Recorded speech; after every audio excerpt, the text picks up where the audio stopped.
صلح حدیبیہ کے موقع پر حضور نبی کریم صلی اللہ تعالیٰ علیہ وسلم وضو فرما رہے ہیں، کلی کرتے ہیں اور پانی زمین پر پھینکتے ہیں، لیکن پانی زمین پر نہیں گرتا، کسی کے ہاتھ میں، کسی کی جھولی میں سے لیتے ہیں، ملتے ہیں، اپنے چہروں کے اوپر لگاتے ہیں۔ کیا اس کا حکم ہے کسی جگہ؟ نہیں۔ اب ان سے پوچھا جاتا ہے یہ کیا عمل ہوا؟ کیا قرآن میں تمہیں کہا گیا ہے؟ حضور نے فرمایا ہے؟ کہا نہیں۔ تو پھر کیوں ایسا کرتے ہو؟ ہمیں حضور کی ہر نسبت سے بس محبت ہے، پیار ہے۔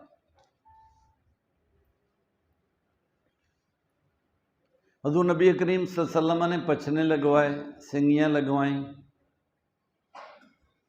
حضور نبی کریم صلی اللہ علیہ وسلم کے جسم اقدس کا اقدس خون ایک جگہ برتن میں جمع ہوا۔ حضور نے فرمایا صحابہ سے اسے لے جاؤ، کسی جگہ محفوظ کر دو۔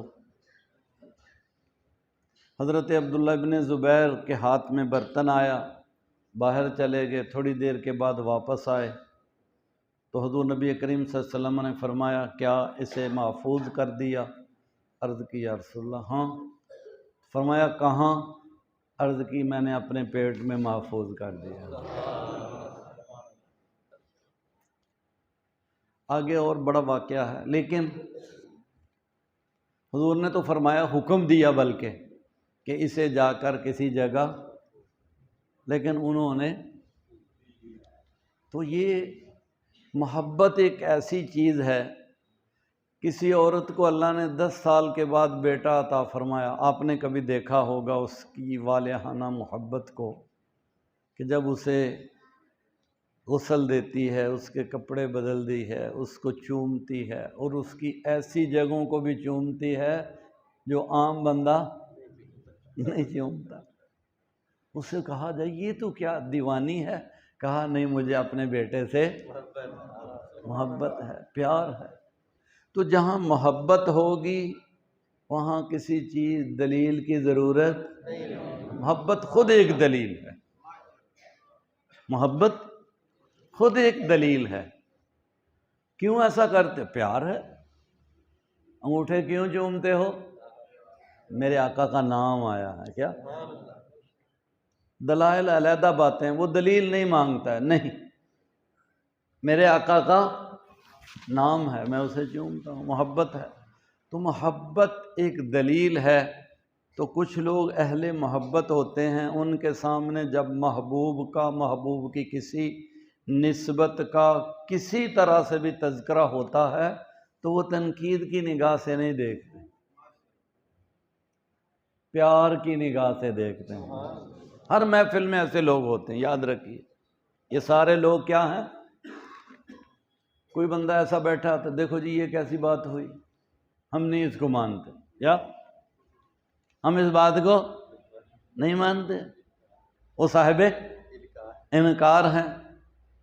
کچھ کہتے ہیں لو جی یہ کچی پکی باتیں بیان کرتے ہیں، وہ صاحب دلیل ہیں، اور وہ کچھ کہہ رہے ہیں نعرہ تکبیر، اتنی محبت ہے، جھوم جاتے ہیں۔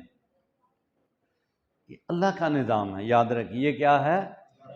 کیونکہ ہر چیز کا پیدا کرنے والا اللہ، اسی کا نظام ہے۔ یہ کیوں پیدا کیا؟ اس کے اندر بڑی حکمتیں ہیں، کیونکہ وہ خالق حکیم ہے، اور فعل الحکمت حکم لا یخلو عن الحکمہ، حکیم کا کوئی فعل بھی حکمت سے خالی نہیں ہوتا ہے۔ اس نے کیوں ایسا کیا ہے؟ آپ اللہ کا شکر ادا کریں۔ کیا ہے کہ آپ اللہ کا کس بات پر؟ کہ اللہ نے تینوں قسموں میں سے آپ کو اہل محبت میں پیدا کیا۔ آپ کو میلاد شریف خوش ہو رہے ہیں، جھنڈیاں دیکھتے ہیں، خوش ہو رہے ہیں، لائٹنگ دیکھتے ہیں خوش ہو رہے ہیں، بینر دیکھتے ہیں خوش ہو رہے ہیں، نعرے کی آواز سنتے ہیں۔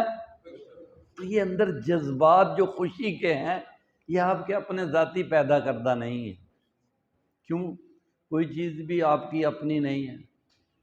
آپ مسجد میں آئیں خود آئے نہیں، باہر بارش ہو رہی ہے، کسی چیز نے آپ کو روکا نہیں، موسم بھی رستے میں آڑے نہیں آیا، روزانہ آپ آ رہے ہیں، دور دور تک لوگ جا رہے ہیں الحمدللہ۔ ایک بندے نے بتایا جی پورے حرم شریف میں، مدینہ منورہ میں اور مکہ مکرمہ میں سب سے زیادہ زائرین کی تعداد پاکستانیوں کی ہے۔ حضور کی بارگاہ میں حاضر ہونے والے سب سے زیادہ، حالانکہ اتنی غربت ہے، تنگی ہے، اسرت ہے، کوئی نہ کوئی بہانہ ہے۔ کل ہمارے ایک قاری صاحب آئے عمرہ کر کے، میں نے کہا واہ آپ عمرہ کر رہے ہیں؟ کہا جی بس عجیب معاملہ ہے، قافلہ جا رہا تھا، انہوں نے کہا 2 سیٹیں ہیں، جانا چاہتے ہو؟ تو میں نے کہا میرے پاس تو پیسے نہیں ہیں۔ ایک بندے نے کہا پیسوں کی کیا ضرورت ہے، آپ جانا چاہتے ہیں تو چلو۔ تو یہاں نہ پیسے دیکھے جاتے ہیں، نہ ہی کوئی اور چیز، نہ سبب، وہی مسبب الاسباب ہے، بس وہی جس نے حکم دیا، پیدا کیا ضرورت کے لیے، کل میسر لما خلق اللہ۔ حضور نے فرمایا اللہ نے جس مقصد کے لیے جس کو پیدا کیا ہے وہ اللہ خود ہی آسان فرما دیتا ہے۔ تو یہ سب اللہ کا نظام ہے۔ ابلیس کو اللہ نے پیدا کیا، فرعون کو اللہ نے پیدا کیا، ابو جہل کو اللہ نے پیدا کیا، ابو لہب کو اللہ نے پیدا کیا، حضرت بلال کو بھی اللہ نے پیدا کیا۔ تو یہ معاملات ہیں، اس لیے تنقید چھوڑ دیں کسی پر، کیونکہ سب کا خالق اللہ ہے۔ اچھی نسبت پیدا کریں اپنے اندر۔ کیا ہے؟ میرا ایک مضمون ہے آج کہ حضور کیا ہیں؟ ساری کائنات کی جان ہے، ساری کائنات کی جان ہے۔ اس کے اندر میں نے یہ چند اشعار اور یہ چند احادیث مبارکہ اور ایک قرآن پاک کی آیت مبارکہ تلاوت کی ہے۔ اللہ تعالی ایک ایسی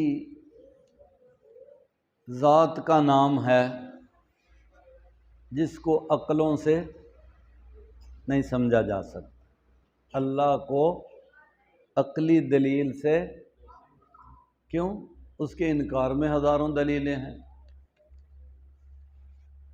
اللہ تعالیٰ کی ذات جو ہے، ذات، اس کو کسی عقلی دلیل سے نہیں سمجھا جا سکتا۔ علامہ اقبال فرماتے ہیں اگر 50 دلیلیں اللہ کے وجود پر ہیں عقلی، اور 50 ہی اس کے عدم پر ہیں، تو آپ کس کو لیں گے؟ دونوں طرف برابر تو وہم ہے۔ اللہ کی ذات پھر کیا ہوئی؟ ایک وہم ہوئی۔ تو اب اسے کیسے سمجھا جا سکتا ہے؟ اللہ تعالیٰ اس وقت کائنات، کیونکہ انسانی فطرت ہے جستجو، انسانی فطرت کیا ہے؟ جستجو۔ کوئی بھی چیز آپ نہیں دیکھیں گے اس کی تہ تک آپ پہنچنا چاہیں گے۔ تو یہ کائنات ہے، کیا ہے؟ جو ایک موہومہ چیز ہے، کل تک تھی آج اس کا وجود ہی نہیں، آج ہے کل کوئی وجود ہی نہیں ہے، بن رہی ہے مٹ رہی ہے، بن رہی ہے مٹ رہی ہے، بن رہی ہے مٹ رہی ہے۔ کیا ہے؟ یہی ہے، ذہن کے اندر ایک چیز آئی پھر ختم ہوئی، ادھر سے آئی، یہی کائنات ایک وہمہ ہے۔ تو یہ وجود کتنے ہیں آپ دیکھیے ماشاءاللہ ہیں، ہر ایک جدا جدا ہے۔ پھر اس کے باہر دیکھیں، پھر زمین میں دیکھیں، کھول آنکھ زمین دیکھ، فلک دیکھ، مشرق سے ابھرتے ہوئے سورج کو ذرا دیکھ۔ کائنات ہے۔ یہ کب سے ہے؟ کیا کائنات ہے؟ یہ ہر بندے نے اس جستجو کے اندر غور کیا، فکر کیا.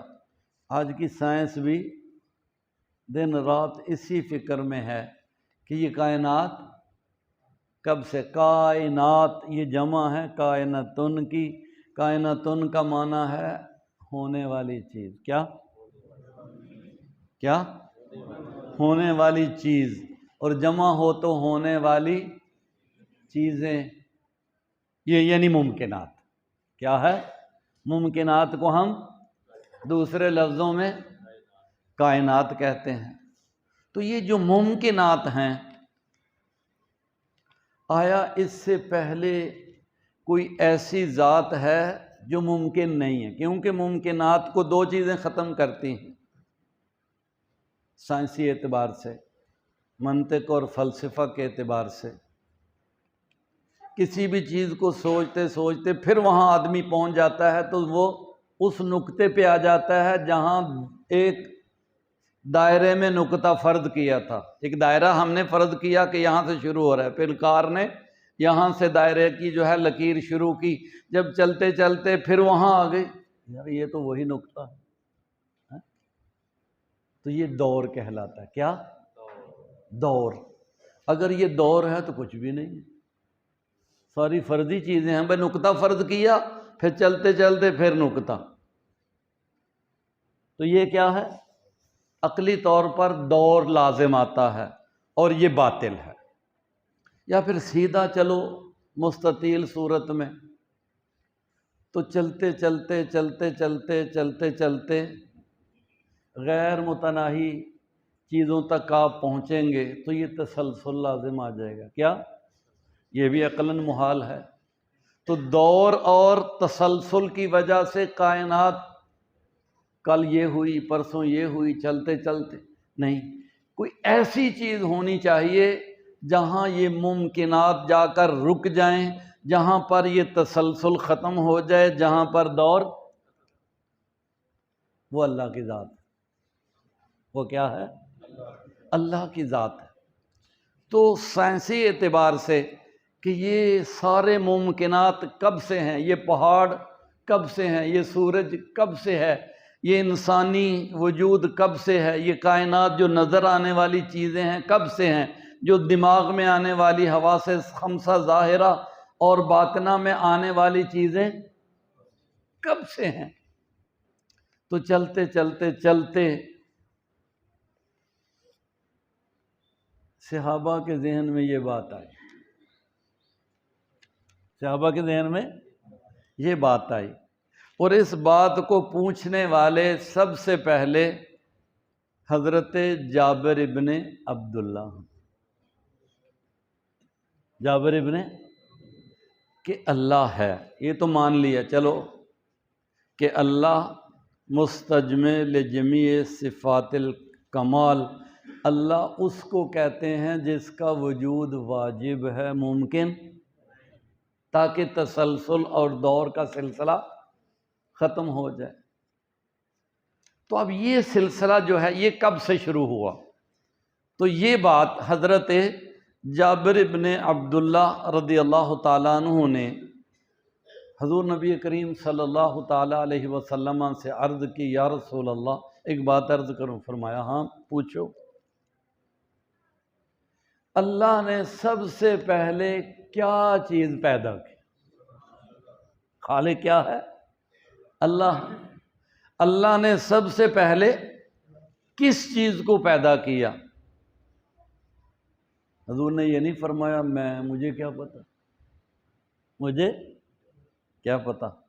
الحمدللہ ہمارا عقیدہ ہے کہ پوری کائنات کی ہر چیز کو اللہ نے اپنے محبوب کو بتا دیا. تو اس کے جواب میں حضور نبی کریم صلی اللہ علیہ وسلم نے فرمایا، اے جابر، اللہ نے سب سے پہلے پتہ ہے کس کو پیدا کیا؟ اللہ نے سب سے پہلے تیرے نبی یعنی مجھ محمد الرسول اللہ کے نور کو پیدا کیا. سبحان اللہ. نعرہ تکبیر، نعرہ رسالت، نعرہ غوثیہ، نعرہ قیامت. مرشدی یا نبی